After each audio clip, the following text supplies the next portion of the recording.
کفارہ کی ایپیسوڈ 83 میں آپ لوگ دیکھیں گے کہ ستارہ کے بھائی زہیب کو پولیس پکڑ کر لے جائے گی اور ستارہ اسے چھڑوانے کے لیے پولیس اسٹیشن تک چلی جائے گی، لیکن وہاں پر سالار پہلے سے ہی موجود ہوگا اور وہ ستارہ کو وہاں پر دیکھ کر بہت ہی زیادہ غصہ ہو جائے گا اور اسے کہے گا کہ تم یہاں پولیس اسٹیشن میں کیا کر رہی ہو، مجھ سے کہہ دیا ہوتا۔ جس پر ستارہ کہے گی کہ میں نے سوچا کہ پہلے میں بات کر لوں گی پھر آپ کو بلواؤں گی۔ یہ بات تو سالار کو اور بھی زیادہ بری لگے گی اور وہ کہے گا کہ اچھا تو تم مجھے اس انداز میں بلاتی طاہر سکندر کی بہو بن کر۔ ستارہ بھی کہہ دے گی کہ میں آپ کو بلاتی تو کیا آپ نہیں آتے۔ سالار ستارہ کو کہے گا کہ اگر تم مجھے میری بیوی اور میری محبت بن کر حق سے بلاتی تو میں جہنم میں بھی آ جاتا تمہارے بلانے پر، لیکن اگر تم مجھے طاہر سکندر کی بہو بن کر بلاؤ گی تو میں تمہارے خیال میں بھی نہیں آؤں گا، بھلے مجھے آزما کر دیکھ لینا۔ جب ستارہ اور سالار زہیب کو لے کر گھر پہنچیں گے تو وہاں کرن خودکشی کی کوشش کر رہی ہوگی اور وہ دونوں وقت پر پہنچ کر اسے ایسا کرنے سے روک دیں گے۔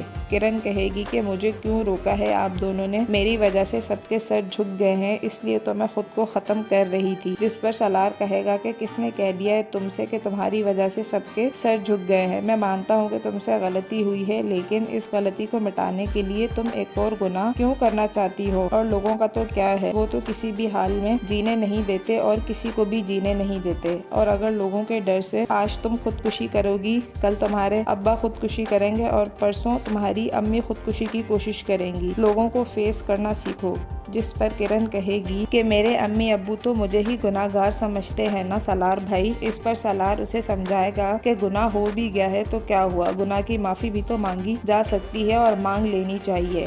اس طرح کی حرکت کر کے مزید گناہ پر گناہ نہیں کرنا چاہیے۔ ایپیسوڈ 83 میں مزید آپ لوگ دیکھیں گے کہ نمی قاسم کو دھمکائے گی کہ تم کیا سمجھتے ہو قاسم، تم مجھے قید کر کے میرے ساتھ یہ سب سلوک کر کے اور مجھے سب کے سامنے برا بنا کر اس بات سے روک دو کہ میں تمہاری حقیقت کسی کو نہ بتاؤں، میں تمہاری اصلیت سب کو بتاؤں گی۔ جس پر قاسم کہے گا اچھا تو تم سب کو کیا بتاؤ گی، میں بھی تو ذرا سنوں۔ اس کے اوپر نمی کہے گی کہ میں سب سے پہلے تمہارے گھر والوں کو تمہاری ساری حقیقت سب سچ بتاؤں گی اور پھر ستارہ کو بھی سب کچھ سچ سچ بتا دوں گی۔ یہ سن کر قاسم کو شدید غصہ آ جائے گا اور وہ نمی کا منہ پکڑ لے گا اور اسے بستر پر پھینک دے گا اور دھمکائے گا کہ خبردار جو تم نے کسی کو کچھ بھی کہا ہو میں تمہیں چھوڑوں گا نہیں۔ جب ستارہ اور سالار گھر واپس آئیں گے زہیب اور کرن والے معاملے کو نپٹا کر، تو صاحبہ کی ماں سالار کے ماں باپ کے پاس آئے گی اور ان سے کہے گی کہ ستارہ کی ہمت کیسے ہوئی ہے مجھے کورٹ اور کچہری میں گھسیٹنے کی۔ جس پر ستارہ کہے گی کہ میں ان کی بہو ہوں اس حیثیت سے۔ جس پر صاحبہ کی ماں کہے گی کہ یہ بڑوں کا معاملہ ہے اور بہتر ہے کہ تم اس سے دور ہی رہو۔ سالار یہ سب کچھ سن کر اور دیکھ کر بہت زیادہ غصہ ہو جائے گا اور غصے میں وہاں سے چلا جائے گا۔ اگر یہ ویڈیو آپ لوگوں کو پسند آئی ہو تو لائک کریں، شیئر کریں، کامنٹ کریں اور میرے channel drama dialogue by Tuba کو سبسکرائب کریں۔